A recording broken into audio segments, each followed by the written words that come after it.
Way back in the 1960s, there was a humor columnist, Art Buchwald. Well, he wrote an article in which he interviewed the imaginary leader of the imaginary group, UDKNS, the Undecided, don't know, not sure, block of potential voters, UDKNS. Well, the '64 election between Goldwater and LBJ was just around the corner. And so, of course, there was a lot of political interest in those people who hadn't yet made up their minds. We're the most important people around, the UDKNS president boasted. They have to pay attention to us. How many members did the group have? Buchwald wanted to know. Well, the president was undecided about that. He didn't know and really wasn't very sure. And really, the group had just one cardinal rule. Anyone who expressed an opinion or preference on anything was asked to immediately resign. In 1992, when the Bush-Clinton-Perot contest was really heating up, quite a few voters immediately picked their favorite man. We all have die-hard Republican and Democrat friends who wouldn't dream of ever crossing over to vote wrong, even for county dog catcher. But for Americans, most of the rest of us are kind of in the middle, splitting tickets, voting for the issues instead of the man heading the party. And on a nationwide basis, as the important November date drew closer, there were still quite a few voters out there who hadn't yet picked their candidate. However, and this was of special concern to the Bush campaign, polling numbers toward the end began to indicate that voter preference numbers were hardening. In other words, people were making their choice and getting to the point where that choice probably wasn't going to change. It was hardening. More and more polls showed that the undecided group was shrinking. And when people were asked, is there a chance that you'll change your opinion yet either before Election Day? Fewer people were saying yes. Well, that's why all of a sudden, after months of no debates between the candidates, it was Republicans who suddenly said, all right, we'll challenge you to a whole bunch of debates. Let's get it on, George Bush declared. The reason? His own committee had said to him, Mr. President, the numbers are hardening against us. We need to do something to shake things up. Now, what does this have to do with us as Christians? We've begun to talk about a church called Laodicea, the church of the last days, as described in the book of Revelation, the church of the 2020s. And it's a church filled with people who are lukewarm, not hot or cold. People who are going through the motions. They print their names neatly on the tithe envelopes, and they serve on the church board, and they may very well conscientiously keep the 10 Commandments. These are people who are sometimes very strong-willed and able to produce a kind of obedience in their own strength. But on the inside, they don't know God. They don't have a daily relationship with Him nurtured by Bible study, prayer, and witnessing. And of course, there are two other groups, hot and cold. There are some who are hot, radical disciples, hot on the outside, hot on the inside. They obey because it's an instinctive response to one who is so in love with Jesus Christ. They follow the Lamb wherever He goes, Revelation 14, verse 4 beautifully describes it. And there are those who are cold, all the way through cold. They have no interest in spiritual things, and they're openly conceited as much. It's just not my thing, they tell you. They're going to live for themselves. Thank you very much. And there's not much anybody can say to change their minds. Now, with those who are either hot or cold, and with an election coming up, those votes are pretty much fixed.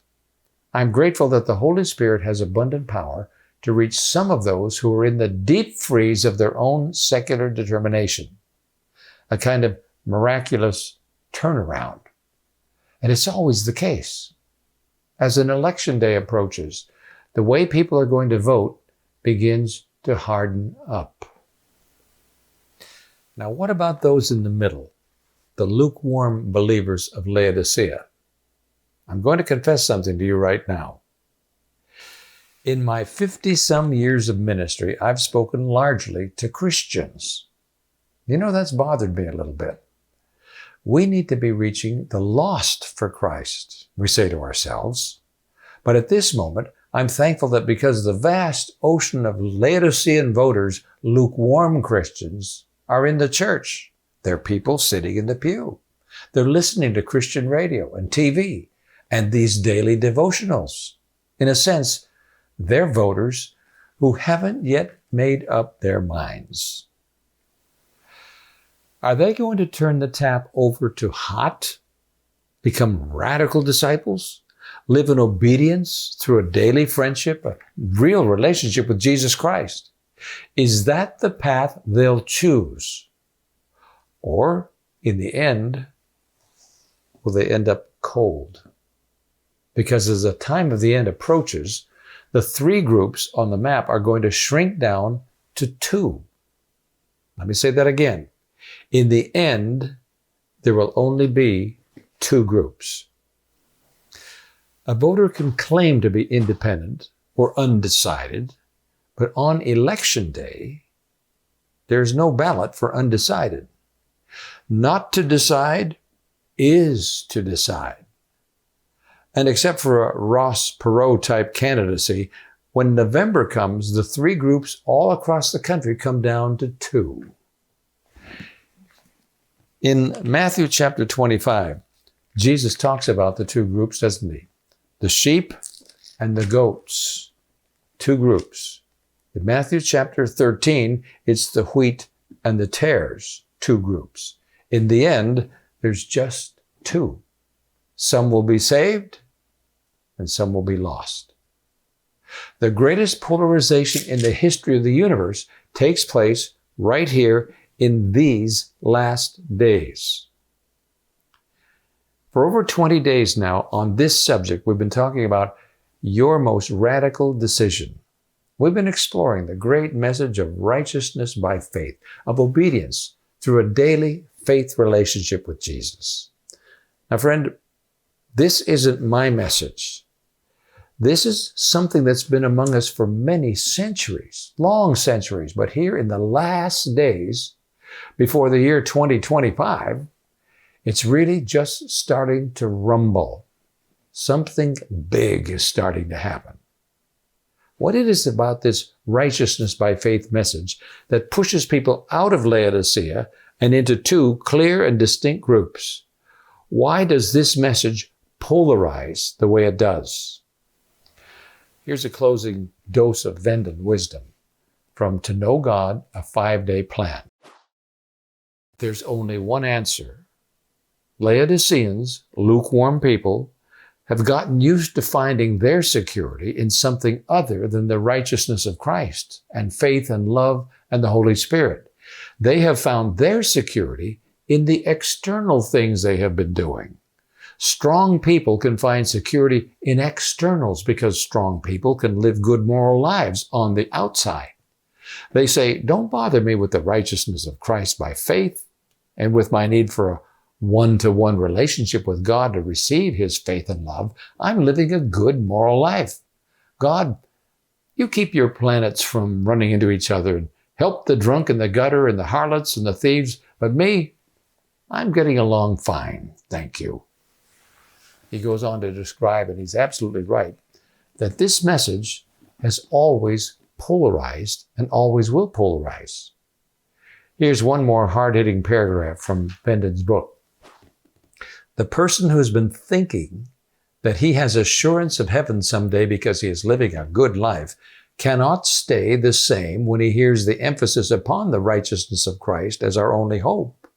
Either he will welcome it as good news and enter into the faith relationship with Christ, accepting of His righteousness and love on a day-by-day basis, or he will walk away from the whole package and say, no, I'm not interested. Friend, I can tell you something, and this is right from the heart. I don't know about your church, but this message is shaking up my denomination. People are wrestling with it. And then they're either going one way or the other. They're either going out the back door or they're coming in to stay. They're becoming radical disciples. The three groups are shaking down into two, and it's happening fast.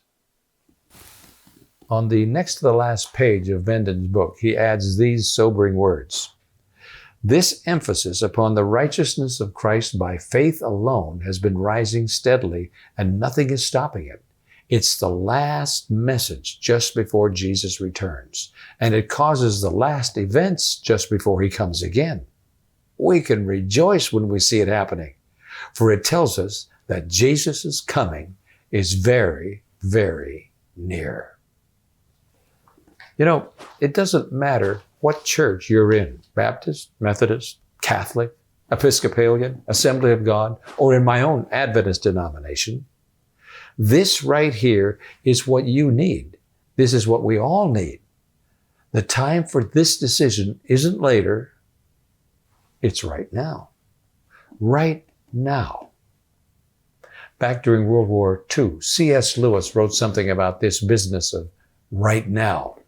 Listen, I do not suppose you and I would have thought much of a Frenchman who waited until the Allies were marching into Germany and then announced he was on our side. God will invade. When that happens, it is the end of the world. When the author walks onto the stage, the play is over. And then a bit later, he closes with this appeal. God is going to invade, all right. But what is the good of saying you're on his side then when you see the whole natural universe melting away like a dream and something else, something that never entered your head to conceive, comes crashing in, something so beautiful to some of us and so terrible to others that none of us will have any choice left? Now, today, this moment is our chance to choose the right side. God is holding back to give us that chance. It will not last forever. We must take it or leave it. Friend, I'm so thankful that God got to me in time. And he's gotten to you in time. Right now, friend. He's calling you right now. What's it going to be?